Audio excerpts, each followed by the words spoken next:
नमस्कार दोस्तों, मैं हूं आद्या और स्वागत है आप सभी का सिविल्स डेली के यूट्यूब चैनल पर। दोस्तों, आज जो टॉपिक हम डिस्कस करने जा रहे हैं वो है related to climate, related to earth, and that is what is Stockholm plus 50। Stockholm plus 50 मैं आपको बता दूं कि हाल ही में हुआ एक कॉन्फ्रेंस है जिसे कि फॉलो ऑन माना जाता है 1972 में जो कॉन्फ्रेंस हुई थी उसका।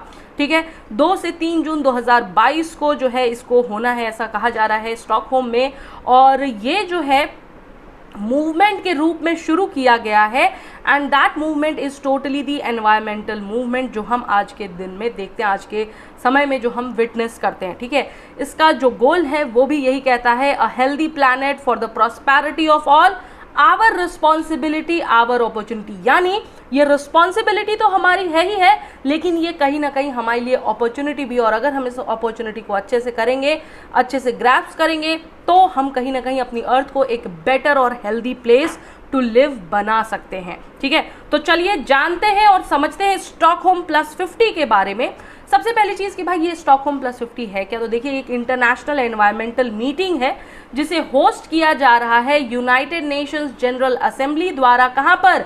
स्टॉकहोम में, स्वीडन में, फ्रॉम 2-3 जून, यानी 2 या 3 जून से इसको हेल्ड होने की बात है। इस जो ये बेसिकली कॉन्फ्रेंस या आप ये कह लीजिए इंटरनेशनल एनवायरमेंटल मीटिंग है, इसका थीम की बात करें तो मैंने आपको बताया, a healthy planet for the prosperity of all, our responsibility our opportunity, ये इसकी थीम है। थीम काफ़ी इंपॉर्टेंट होती है, कई बार सिर्फ और सिर्फ थीम दे दिया जाता है और ऑर्गेनाइजेशंस दे दिए जाते हैं और आपको पता करना होता है कि भाई कौन सा इनमें से थीम है। ठीक है, 1972 में, 1972 में मैं आपको बता दूं, यूनाइटेड नेशंस कॉन्फ्रेंस हुई थी ऑन एनवायरनमेंट।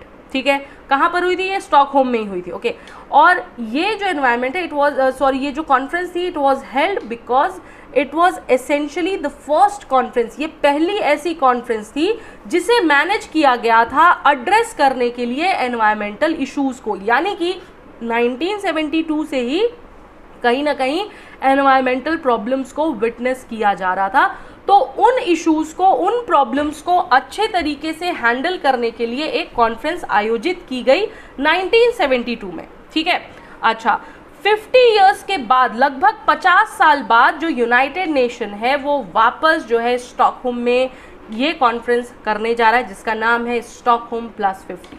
ठीक है, और ये एक बहुत ही इम्पॉर्टेंट जो है आपका ये कह सकते हैं कि ये एक बहुत ही इम्पॉर्टेंट माइलस्टोन होगा।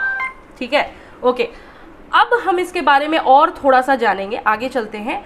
यूएनईपी का क्या सिग्निफिकेंस है? What is the significance? आपको पता होगा यूनाइटेड नेशंस में बहुत सारी ऑर्गेनाइजेशंस है, ठीक है, जिसमें एक अहम भूमिका निभाता है एनवायरनमेंट की। जब भी बात आती है तो यूएनईपी यानी यूनाइटेड नेशंस एनवायरनमेंट प्रोग्राम 1972 में ही लगभग 122 कंट्रीज जो हैं उन्होंने अटेंड किया था और पार्टिसिपेंट्स भी थे वो while adopting a series of principles on the environment, और उनमें था Stockholm declaration and action plan for the human environment. यानी ह्यूमन एनवायरनमेंट को लेकर उसमें बहुत सारी भागीदारियां हुई थी और उसी वक्त यूएनईपी का निर्माण हुआ था, उसी वक्त यूएनईपी को क्रिएट किया गया था इस कॉन्फ्रेंस के रिजल्ट के रूप में। यानी ये जो मीटिंग हुई 1972 में, इस मीटिंग के तहत एक निर्णय लिया गया, एक डिसीजन लिया गया कि भाई हमें एक बॉडी बनानी है और उस बॉडी का नाम दिया गया यूएनईपी। तो यहाँ से ये कह सकते हो आप कि जन्म हुआ किसका? यूएनईपी का।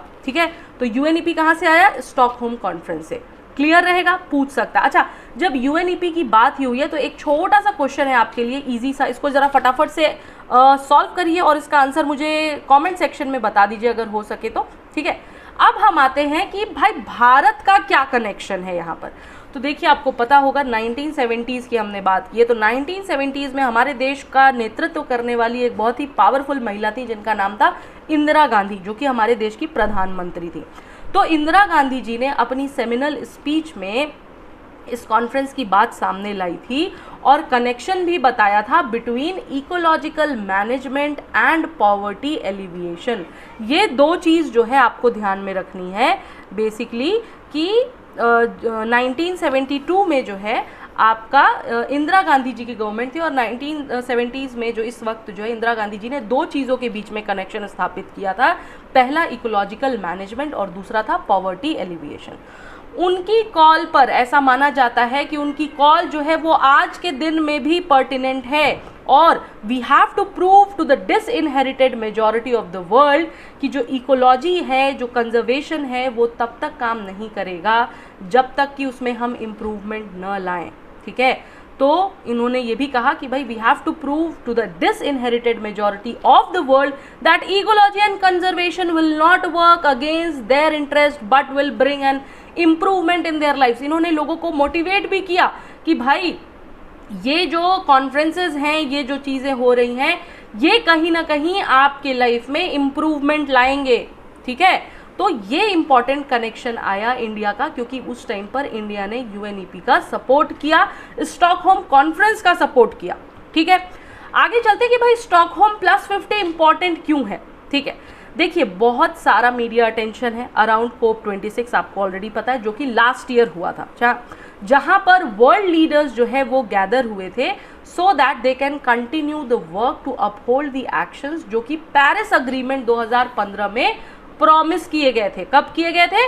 Paris agreement 2015। ठीक है, लेटर इसके बाद COP27 हुआ इजिप्ट में, जहां पर ऑर्गेनाइजर्स जो है उनका एम था बेसिकली कि we will make the conference a radical turning point in the international climate efforts. अच्छा, ये तो दो चीज़ें इसलिए क्योंकि स्टॉकहोम +50 की क्या इंपॉर्टेंस है ये हमें ये बताती है।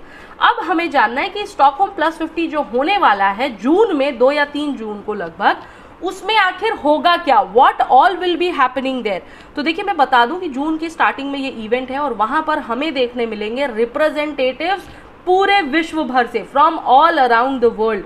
ठीक है, वो लोग स्टॉकहोम में इकट्ठे होंगे। They will be discussing how to achieve a sustainable and an inclusive future for all.